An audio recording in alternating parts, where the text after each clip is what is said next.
नमस्कार, मैं अविनाश रंजन गुप्ता आप सभी का अपने चैनल पर हार्दिक अभिनंदन करता हूँ।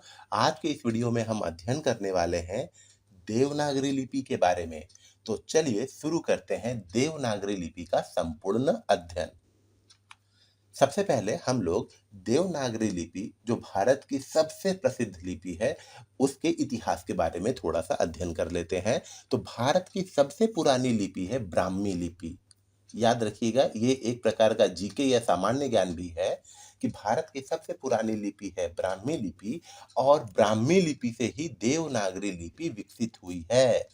देवनागरी का सर्वप्रथम प्रयोग 8वीं सदी अर्थात 8th सेंचुरी के आसपास शिलालेखों में मिलता है। शिलालेखों अर्थात पत्थरों पर जो लिखा जाता था उसमें ही हम लोगों को देवनागरी लिपि का सर्वप्रथम प्रयोग 8वीं सदी के आसपास देखने को मिलता है। अब हम लोग एक सामान्य से प्रश्न पर विचार करते हैं। लिपि क्या है? देखिए, लिपि को अंग्रेजी में स्क्रिप्ट कहते हैं। ध्वनियों को लिखने के लिए जिन चिन्हों का प्रयोग किया जाता है वही लिपि कहलाती है। ध्वनियों को, साउंड्स को एग्जाम्पल के तौर पर लिखिए, एक ध्वनि है अ, तो इसे हम लोग देवनागरी लिपि में इस ध्वनि चिन्ह के माध्यम से लिखेंगे, रोमन में इस ध्वनि चिन्ह के माध्यम से लिखेंगे और उड़िया में इस ध्वनि चिन्ह के माध्यम से लिखेंगे। तो इस तरीके से हम लोग ये पाते हैं कि ध्वनियों को जिन चिन्हों के माध्यम से हम लोग लिखते हैं उसे ही हम लोग लिपि कहते हैं। और देवनागरी लिपि की प्रशंसा में यहाँ एक श्लोक है, देखिए, यथा उच्चरते तथा लिख्यते यथा लिख्यते तथैव पठ्यते, अर्थात हिंदी का जैसा उच्चारण किया जाता है ठीक वैसा ही लिखा जाता है और जैसा लिखा हुआ होता है हम लोग उसको वैसे ही पढ़ते हैं। इसमें ड्युअलिटी या संशय की कोई स्थिति नहीं रहती। अब हम लोग आ जाते हैं देवनागरी लिपि के इन 4 बिंदुओं पर। देखिए, इस वीडियो में हम लोग देवनागरी लिपि का नामकरण अर्थात देवनागरी नाम क्यों पड़ा इस पर अध्ययन करेंगे। वैज्ञानिक लिपि जिसे हम लोग अंग्रेजी में साइंटिफिक लिपि कहते हैं और देवनागरी, इन दोनों में क्या समानताएं हैं। देवनागरी लिपि के प्रमुख गुण क्या क्या, मेरिट्स है, क्या क्या गुण है, क्वालिटीज है, उस पर अध्ययन करेंगे और देवनागरी लिपि के कुछ दोष, इस पर भी हम लोग अध्ययन करेंगे। तो सबसे पहले हम लोग आ जाते हैं देवनागरी लिपि का नामकरण। देखिए, देवनागरी लिपि का नामकरण, पहला कारण, कुछ लोग यह मानते हैं कि इस लिपि का प्रयोग आरंभ में गुजरात के नागर ब्राह्मण ही किया करते थे, इसलिए इसे नागरी लिपि कहा गया और बाद में यही देवनागरी का रूप ले लिया। तो गुजरात के नागर ब्राह्मणों के द्वारा प्रयोग में लाए जाने के कारण इसे नागरी लिपि कहा गया। तो दूसरे कहते हैं, रीजन नंबर 2, संस्कृत का दूसरा नाम देवभाषा है। ये भी एक सामान्य ज्ञान है। संस्कृत का दूसरा नाम देवभाषा है, अतः देवभाषा को जिस नागरी लिपि में लिपिबद्ध किया गया वो देवनागरी लिपि कही गई। तो ये संस्कृत के आधार पर देवनागरी लिपि के नामकरण की संभावना व्यक्त की गई है। अब आते हैं तीसरे बिंदु पर। कुछ लोगों की मान्यता है कि इस लिपि का प्रचार नगरों में अर्थात शहरों में अधिक था, अतः नगर की लिपि होने के कारण इसे नागरी लिपि कहा गया। तो शहरों में या नगरों में अधिक प्रयोग होने के कारण इसका नाम देवनागरी पड़ा। कारण नंबर चौथा देखिए, भारत में पहले देवताओं की सांकेतिक चिन्हों के रूप में उपासना होती थी। ये सांकेतिक चिन्ह तरह तरह के त्रिकोण यंत्रों के बीच में अंकित किए जाते थे। इन यंत्रों को देवनगर और इनके अंदर अंकित चिन्हों को देवनागर कहा जाता था और इसी के आधार पर देवनागरी नाम रख दिया गया। ये भी एक अनुमान लगाया जाता है। अब हम लोग आ जाते हैं 5वें नंबर पर। कुछ विद्वान यह मानते हैं कि इस लिपि का काशी में अर्थात बनारस में बहुत प्रचलन था। काशी को भगवान शिव की नगरी या देवनगर भी कहा जाता था। देवनगर में प्रचलित लिपि का नाम देवनागरी पड़ा। ये भी एक संभावना व्यक्त की जाती है कि काशी जो है वो शिव की नगरी है, उसे देवनगर कहते हैं, वहां पर ये लिपि काफी प्रचलित हुई तो इसका नाम देवनागरी रख दिया गया। अब हम लोग आ जाते हैं 6वें नंबर पर। कुछ लोगों की मान्यता है कि चंद्रगुप्त द्वितीय की राजधानी पाटलिपुत्र जो आज पटना के नाम से फेमस है को ही नगर कहते थे। अब हम लोग आ जाते हैं कारण नंबर 7 पर। देखिए, मध्य युग में स्थापत्य कला जो आर्किटेक्चर से जुड़े हुए या कंस्ट्रक्शन से जुड़ी हुई कला होती है, उसकी अनेक शैलियों में से एक शैली का नाम नागर शैली था। इस शैली के अंतर्गत चौकोर अर्थात स्क्वायर टाइप के आकृतियां बनाई जाती थी। इधर नागरी लिपि के अक्षरों में भी चौकोर आकृतियां होती थी। तो इन दोनों की समानता के कारण इसे देवनागरी लिपि कहा जाने लगा। तो इस तरीके से हम लोगों ने 7 प्रमुख कारणों पर अध्ययन किया, जिसके आधार पर हम कह सकते हैं कि इन्हीं में से किसी कारणों के आधार पर इस लिपि का नाम देवनागरी लिपि रखा गया। अब हम लोग आ जाते हैं वैज्ञानिक लिपि और देवनागरी। इस बिंदु को शुरू करने से पहले इसकी भूमिका में मैं आपको कुछ बताना चाहता हूं। जैसे संसार में यदि अनेक भाषाएं हैं, तो उनको लिखित रूप में व्यक्त करने वाली लिपियां भी अनेक है। उदाहरण के लिए देखिए, जैसे संस्कृत है, मराठी है, हिंदी है, ये भाषाएं देवनागरी लिपि में लिखी जाती है। उसी तरीके से उर्दू है, जो फारसी लिपि में लिखी जाती है। पंजाबी भाषा जो है वो गुरुमुखी लिपि में लिखी जाती है। उसी तरीके से देखिए, एक अंग्रेजी भाषा है, फ्रांसीसी है, जर्मन है, इटालियन है, स्पेनिश है, आदि अनेक यूरोपीय भाषाएं रोमन लिपि में लिखी जाती है। इन भाषाओं को बोलने वाले लोग अपनी अपनी भाषाओं और लिपियों को अच्छे से जानते हैं।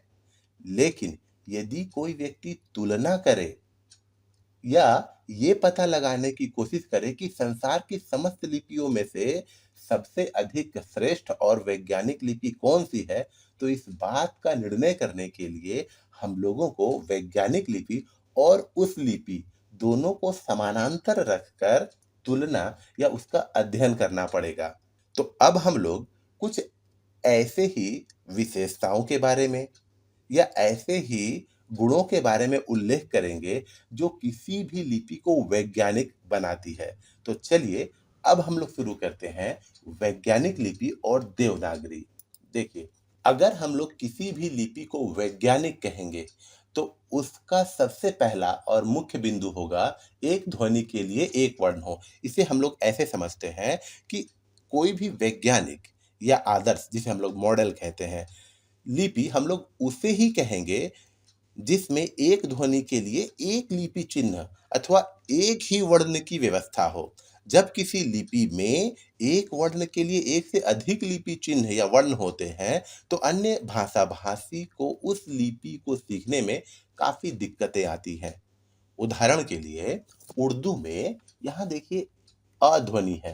अ ध्वनि को व्यक्त करने के लिए दो वर्ण है। पहला है अलिफ, दूसरा है एन। तो अव्यक्त हो रहा है दोनों से, अलिफ तथा एन। अब देखिए, जब आदमी लिखना होता है तो हम लोग अलिफ का प्रयोग करते हैं, अलिफ का। और जब औरत लिखना होता है तो हम लोग एन का प्रयोग करते हैं। तो इस तरीके से हम लोग क्या देख रहे हैं, इस तरीके से हम लोग देख रहे हैं कि ध्वनि एक है, लेकिन उसको रिप्रेजेंट दो तरीकों से किया जा रहा है। तो ऐसे में क्या होगा, जब कोई दूसरा भाषा वाला व्यक्ति इस उर्दू को सीखेगा तो उसे कठिनाई आएगी। ठीक इसी क्रम में देखिए, उर्दू में ही एक ध्वनि है सा। इसे व्यक्त करने के लिए तीन वर्ण है, सीन, स्वाद, से। और सीखने वाले व्यक्ति को ये याद रखना पड़ता है कि कौन सा शब्द किस वर्ण चिन्ह से लिखा जाएगा। ये हो गया। अब और एक एग्जांपल देखिए, अंग्रेजी में भी आपको ऐसे अनेक वर्ण मिलेंगे। जैसे एक ध्वनि है क, तो क ध्वनि सी वर्ण, जैसे देखिए कैट, CAT कैट, सी से भी उच्चरित हो रही है, के से भी उच्चरित होती है, जैसे देखिए यहाँ काइट। और क्यू से भी उच्चरित होती है, जैसे क्विक या क्वीन। तो इस तरीके की एम्बिग्विटी या दुविधा से क्या होता है कि वैज्ञानिक लिपि के नजदीक ये सब नहीं पहुंच पाती। ठीक है।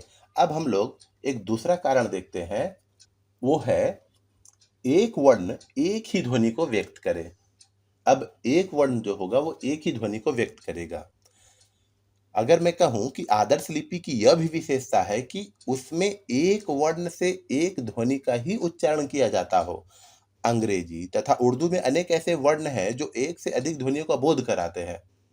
उदाहरण के लिए अभी हम लोग ये वाला देख लेते हैं। देखिए, ये शब्द है और ये स्वर है। यहाँ BUT है बट, तो यहाँ यू जो है वो अ का बोधक हो रहा है। दूसरे में देखिए PUT पुट, तो यहाँ यू जो है वो ऊ का बोधक हो रहा है, पुट।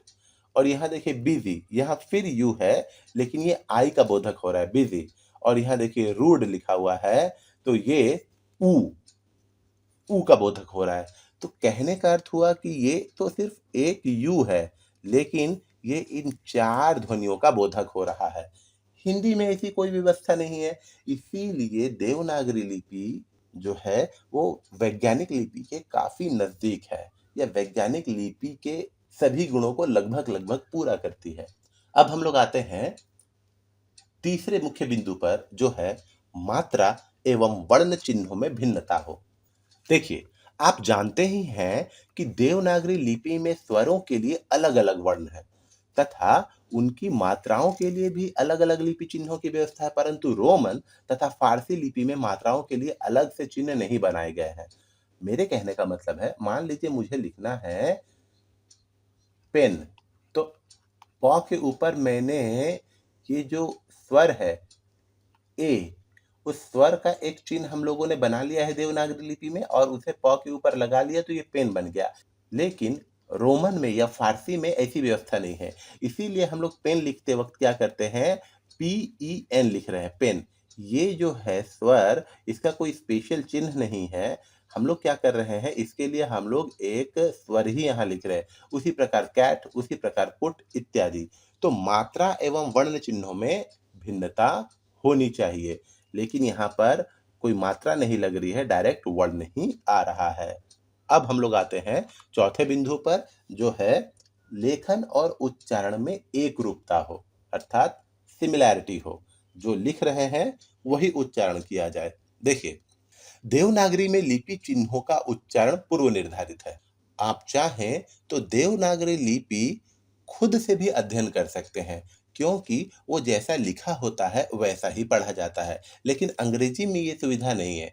अगर आप अंग्रेजी पढ़ना चाहते हैं या अंग्रेजी सीखना चाहते हैं, तो आपको किसी की मदद ज़रूर लेनी पड़ेगी, क्योंकि उसके बहुत सारे शब्द ऐसे होते हैं जो लिखा हुआ कुछ और होता है और हम लोग पढ़ते कुछ उसे कुछ और है। उदाहरण के लिए यहाँ देखिए, हिंदी में अगर हम लोग एक शब्द लेते हैं च, तो इस ध्वनि के लिए प्रत्येक शब्द में उच्चारण च ही रहेगा। चाहे वो चमचा हो, चाहे वो मचान हो, चाहे वो सच हो, चाहे वो काँच हो, ठीक है? कोई भी सब में ये च जो है वो च ही उच्चरित होगा। लेकिन आप अंग्रेजी में देखिए, ऐसा नहीं है। यहाँ देखिए, अगर किसी व्यक्ति ने ये सीख लिया या ये जाना कि CH से च होता है, ठीक है? तो ये CH से च उसने सीखा तो है, लेकिन ये सभी जगह अप्लाई नहीं हो सकता। कैसे? यहाँ देखिए, CH से क भी होता है और CH से स भी होता है। कैसे? यहाँ देख लीजिए, देखिए CHAIR, तो ये तो चेयर हो गया, कुर्सी, ठीक है? लेकिन यहाँ देखिए केओस, हलचल मच गया, केओस। CH से यहाँ के का उच्चारण हो रहा है। और ठीक उसी प्रकार देखिए शैंपेन, एक प्रकार की जो शराब होती है, CH, यहाँ से शैंपेन, स का उच्चारण हो रहा है। तो यहाँ पर हम लोगों ने देखा कि CH से च भी हो रहा है, क भी हो रहा है और स भी हो रहा है। तो इस दृष्टि से अब आप ही विचार कीजिए कि अगर कोई व्यक्ति अंग्रेजी सीखेगा, तो उसे या तो शब्दकोश की मदद लेनी पड़ेगी या किसी ऐसे व्यक्ति की जो उस भाषा को बहुत अच्छे से जानता होगा। पढ़ने, लिखने और सुनने में भी उसे मदद लेनी पड़ेगी, जबकि देवनागरी लिपि के साथ ऐसा नहीं है। अब हम लोग आते हैं अगले बिंदु पर, जो है सरल एवं स्पष्ट हो। यस, कोई भी वैज्ञानिक लिपि होगी वो सरल एवं स्पष्ट ही होनी चाहिए।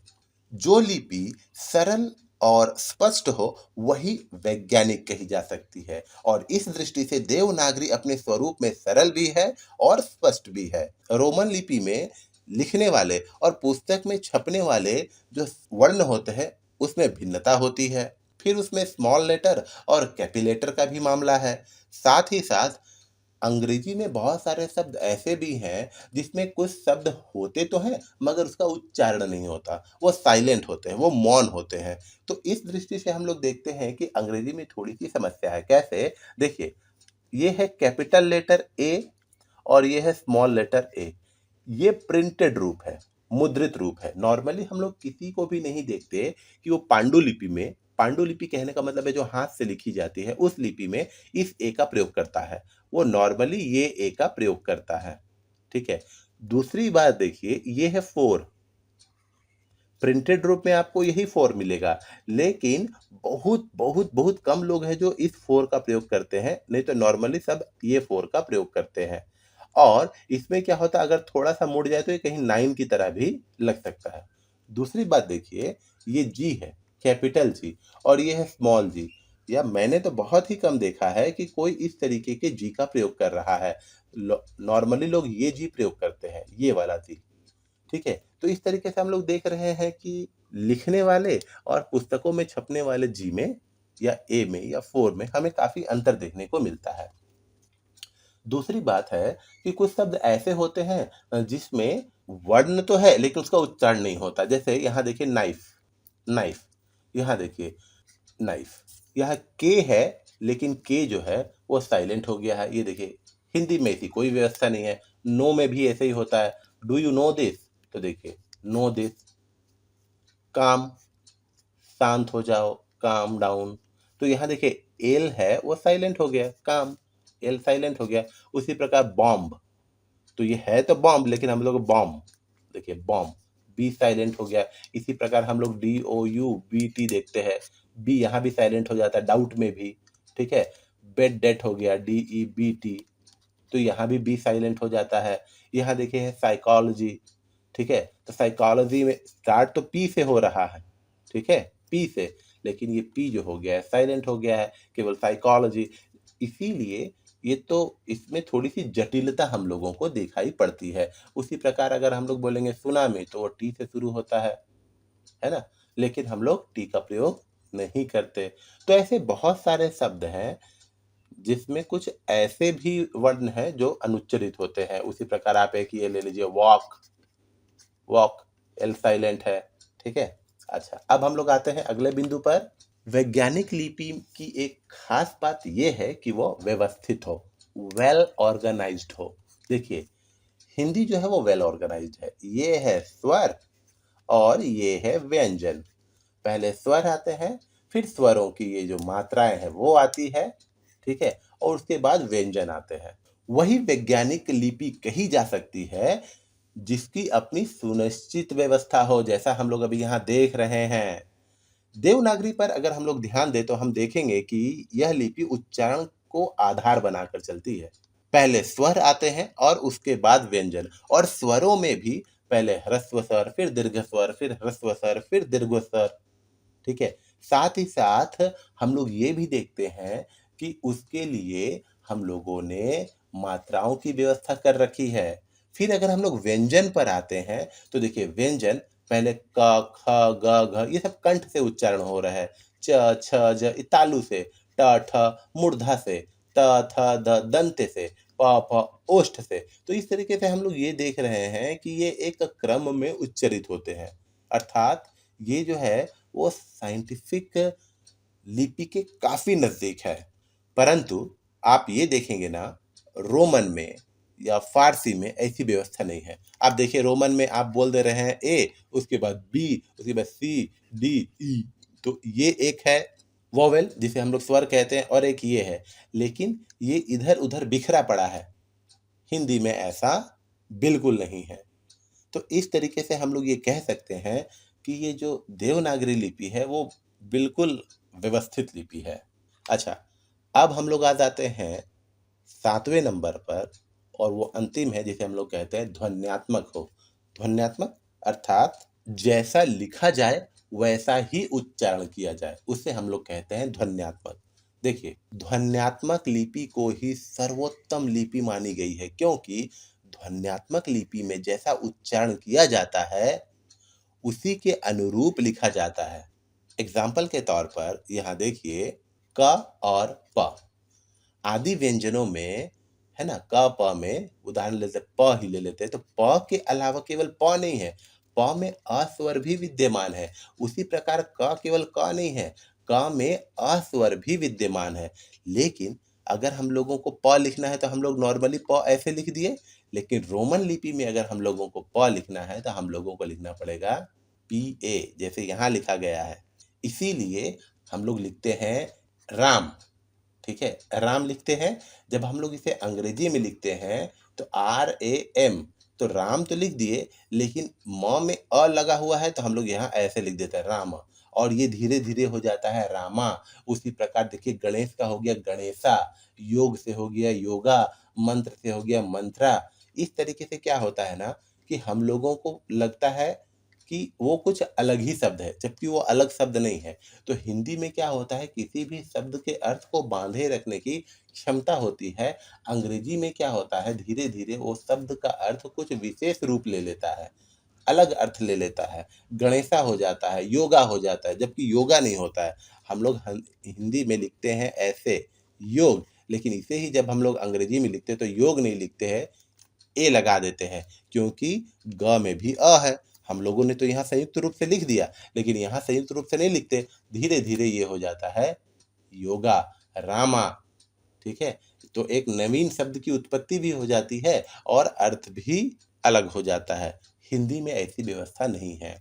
अब हम लोग आ जाते हैं देवनागरी लिपि के कुछ प्रमुख गुणों पर। देखिए, देवनागरी लिपि एक आदर्श और वैज्ञानिक लिपि है। ये इसका सर्वप्रथम और सबसे सॉलिड गुण है, क्योंकि हम लोगों ने अभी जितना भी अध्ययन किया उससे हम लोग ये जान पाए कि देवनागरी लिपि एक प्रकार की आदर्श और वैज्ञानिक लिपि है। दूसरा कारण देखिए, गुजराती, पंजाबी, उर्दू आदि कई भाषाओं का प्राचीन साहित्य हमें देवनागरी में ही मिलता है। संस्कृत भाषा का लेखन तो देवनागरी में होता ही था, हिंदी और हिंदी की विभिन्न बोलियों का लेखन कार्य भी देवनागरी में होता है। मराठी भाषा भी देवनागरी लिपि में लिखी जाती है। तो इस तरीके से हम लोग देख रहे हैं कि बहुत भाषाओं के साहित्य तो हमें देवनागरी लिपि में मिल जाते हैं। मराठी भी देवनागरी लिपि में लिखी जाती है, और तरह-तरह के गुण हम लोगों को इस देवनागरी लिपि में देखने को मिल रहे हैं, जिससे साहित्य के क्षेत्र में देवनागरी लिपि की एक अलग ही पहचान बन जाती है। अब हम लोग आते हैं तीसरे गुण पर। देखिए, भारतीय संविधान में राजभाषा, जिसे हम लोग संघ की भाषा या ऑफिशियल लैंग्वेज कहते हैं, हिंदी के साथ-साथ देवनागरी को राजलिपि के रूप में स्वीकार किया गया है। तो राजभाषा हिंदी हो गई और देवनागरी हो गई राजलिपि, अर्थात ऑफिशियल स्क्रिप्ट। देवनागरी लिपि के प्रमुख गुण में एक बात और आती है कि देवनागरी लिपि जो है अक्षर या हृत स्पंद, जिसे हम लोग अंग्रेजी में सिलेबल कहते हैं, आधारित लिपि है। देखिए, यहाँ मैं बता देता हूँ अक्षर क्या होता है। एक श्वास झटके में, याद रखिएगा, एक श्वास झटके में आप जितना उच्चारण करते हैं उसे ही हम लोग एक अक्षर कहते हैं, और इस प्रक्रिया को हम लोग हृत स्पंद कहते हैं।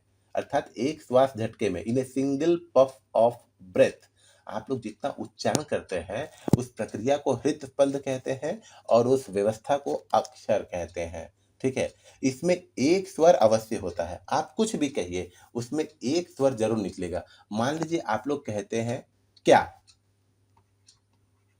क्या? तो एक श्वास झटके में आपने कहा क्या? तो देखिए, क्या में आपको मिल गया आ। तो एक स्वर कंपल्सरी होगा, आप कुछ भी उच्चारण कीजिए।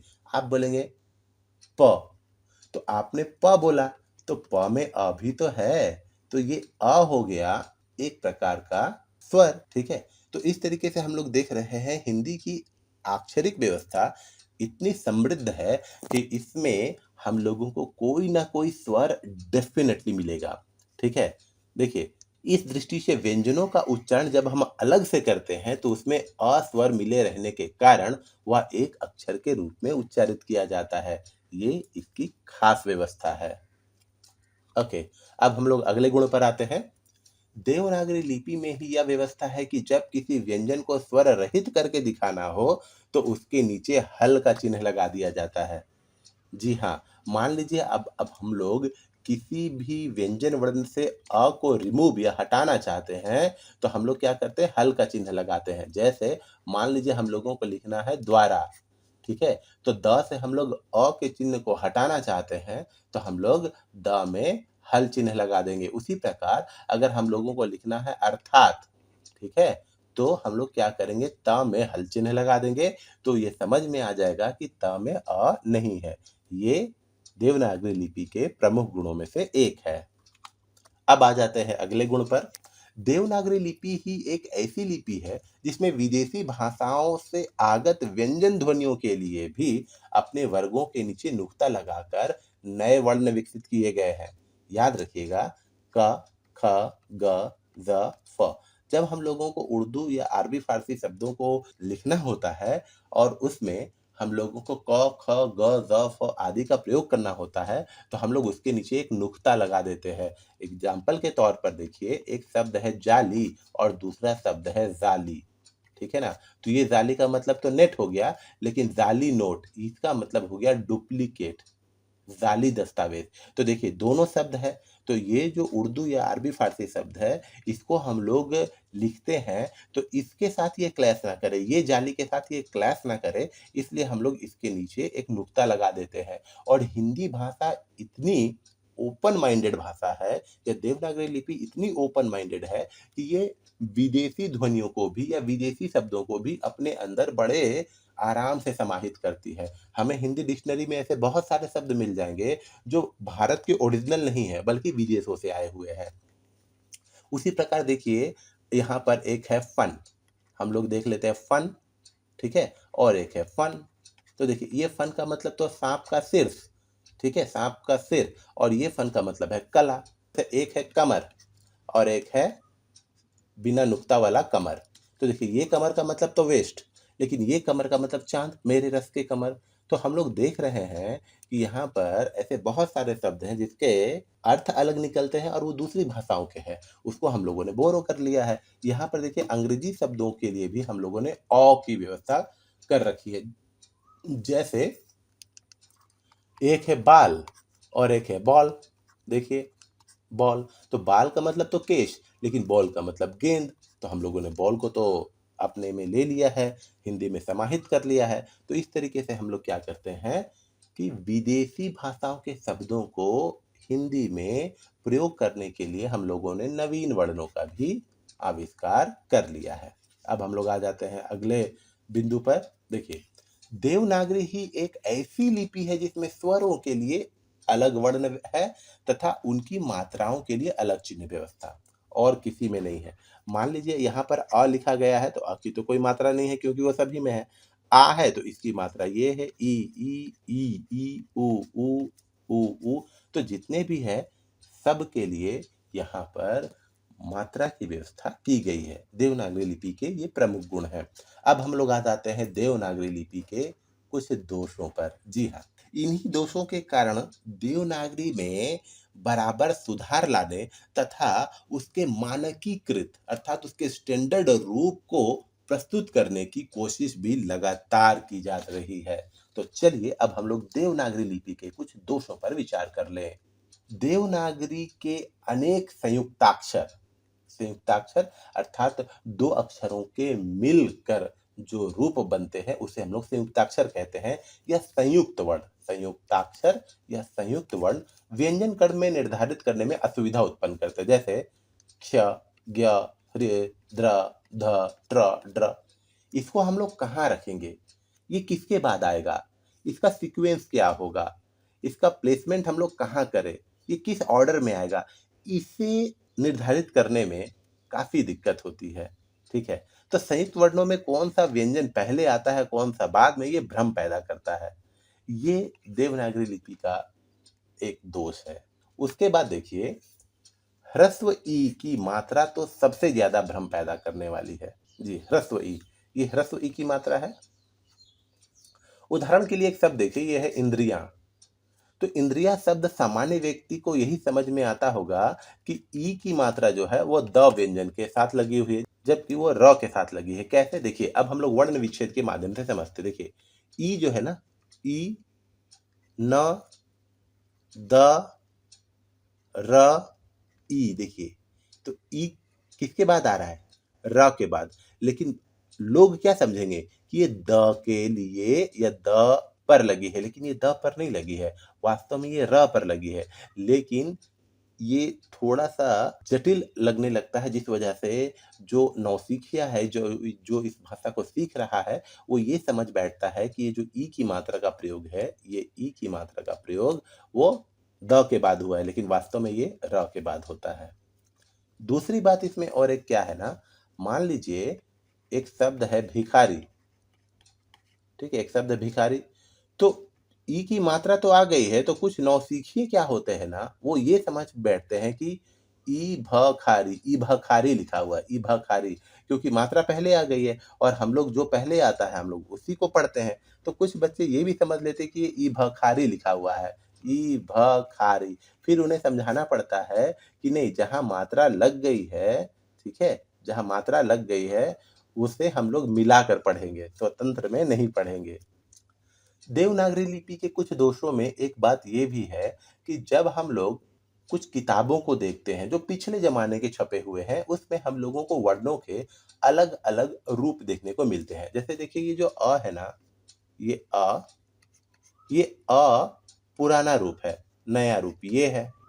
तो इसी के देखिए विविध रूप है और इसी का ये नवीन रूप है। तो कोई व्यक्ति अगर पुरानी किताबों को देखता है और उसमें उसे इस प्रकार के दिखते हैं, तो वो भ्रम में आ जाएगा। दूसरी बात देखिए, ये जो झ है, ये नवीन या मानक झ है, लेकिन ये झ जो है पुराना, ये भ होने का भ्रम पैदा करता है। ये है अणा, पुराना अणा, ये नया अणा है, ठीक है? ये जो है भ्रम पैदा करता है। देवनागरी लिपि के कुछ दोषों में कुछ वर्ण ऐसे भी होते हैं जो संयुक्त होते हैं, जैसे क, श, क्ष, ये संयुक्त है। त्र जो है त, र, ज्ञ जो है ये, फिर एक आप ये ले लीजिए स्र, श और र, स्र, ये संयुक्त रूप है। तो संयुक्त रूप जो होता है उसे भी बच्चों को समझने में प्रॉब्लम होती है, क्योंकि कभी-कभी बच्चे झ में और क्ष में अंतर नहीं कर पाते। कभी-कभी तो कुछ बच्चे ये जो श्री है, ठीक है? या ये जो स्र है उसे क्ष के रूप में ही लिख देते हैं, क्योंकि इन दोनों के रूप में क्या पता उन्हें कुछ समानता लगती है, या हिंदी सीखने के आरंभिक दौर में वो इन दोनों के भेद को स्पष्ट रूप से नहीं समझ पाते, तो इसकी जगह इसका भी प्रयोग कर देते हैं। अनुस्वार का चिन्ह, ये देखिए अनुस्वार जिसे हम लोग नेज़ल साउंड कहते हैं, उसका चिन्ह जिस वर्ण पर रहता है या उसके साथ उच्चारित ना होकर उसके बाद में उच्चारित होता है। जैसे देखिए एक शब्द है अंत, तो ये जो अनुस्वार का चिन्ह है वो के ऊपर है, लेकिन के साथ प्रयोग में ना आकर उसके बाद प्रयोग में आता अंत। ये भी एक समस्या है। उच्चारण के स्तर पर अनुस्वार तथा अनुनासिक में अंतर है। देखिए अनुनासिक और अनुस्वार, अनुस्वार मतलब नेज़ल साउंड, पूर्ण ध्वनि नाक से निकलती है, और अनुनासिक कहने का मतलब है नाक और मुँह 50-50 दोनों तरफ से निकलती है। तो अनुनासिकता स्वरों का गुण है, अतः उसका चिन्ह चंद्र बिंदु है, ये वाला चंद्र बिंदु। तो ये चंद्र बिंदु जो है वो स्वर के ऊपर लगाया जाता है, परंतु जिन स्वरों के ऊपर मात्रा लगी रहती है, उन स्वरों पर अनुनासिकता के लिए भी अनुस्वार चिन्ह का प्रयोग कर दिया जाता है, ये वाला। जैसे मैंने अगर कहा आपको आँख, ठीक है? तो इसके ऊपर कोई मात्रा नहीं लगी है, इसीलिए चंद्र बिंदु का प्रयोग कर दिया गया, ठीक है? लेकिन मैं आपको कहूँगा आँखें, ठीक है? तो यहाँ पर हम लोगों ने बिंदी लगा दी, लेकिन वास्तव में यहाँ होना चाहिए चंद्र बिंदी ही, लेकिन चंद्र बिंदी न लगाकर केवल अनुस्वार का प्रयोग कर दिया गया है। तो ये भी एक भ्रम का कारण बनता है, क्योंकि नए बच्चे जो होते हैं वो ये नहीं समझ पाते हैं कि ये अनुस्वार है या अनुनासिक।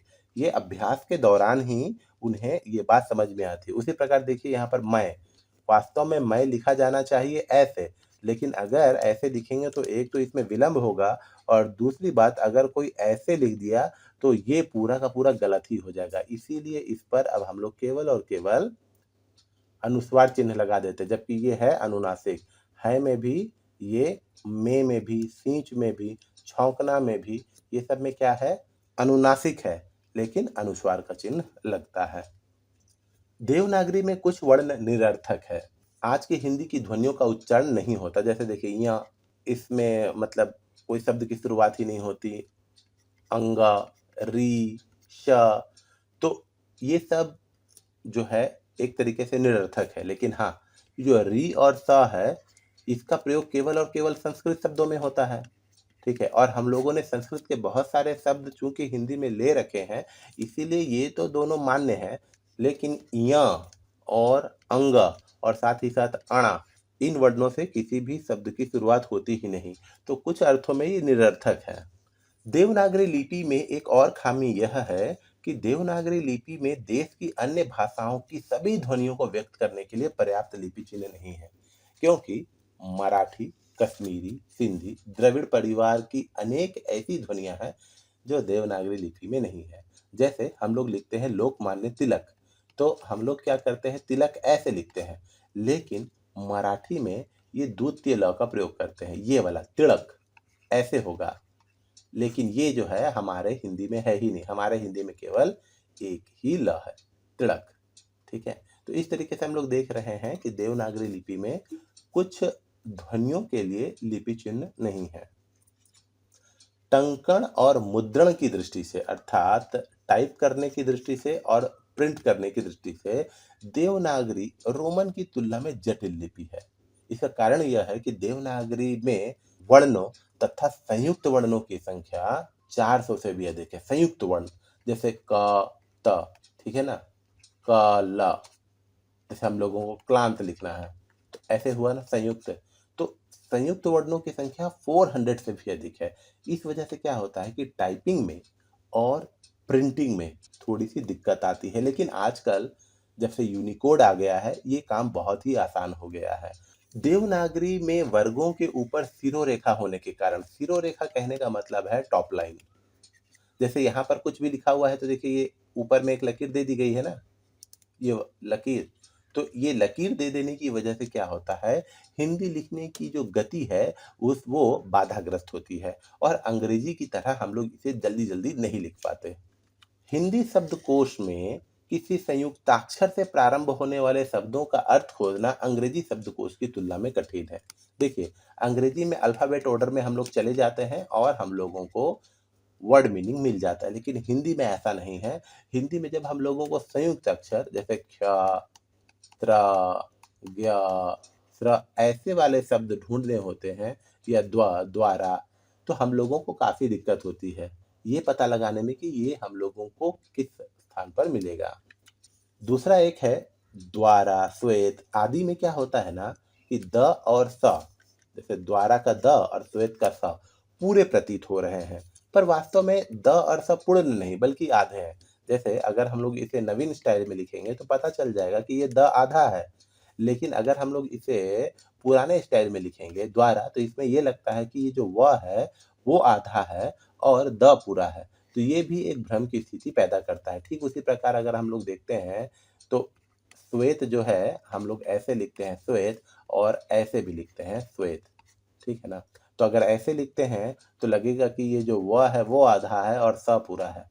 तो इस तरीके से हम लोग देख रहे हैं कि देवनागरी लिपि में भी कुछ कुछ दोष है। तो इस तरीके से हम लोगों ने इन 4 बिंदुओं का अध्ययन किया। उम्मीद करता हूँ आपको मेरा ये वीडियो ज़रूर अच्छा लगा होगा। हम लोग पुनः मिलेंगे किसी अगले वीडियो में, तब तक के लिए धन्यवाद।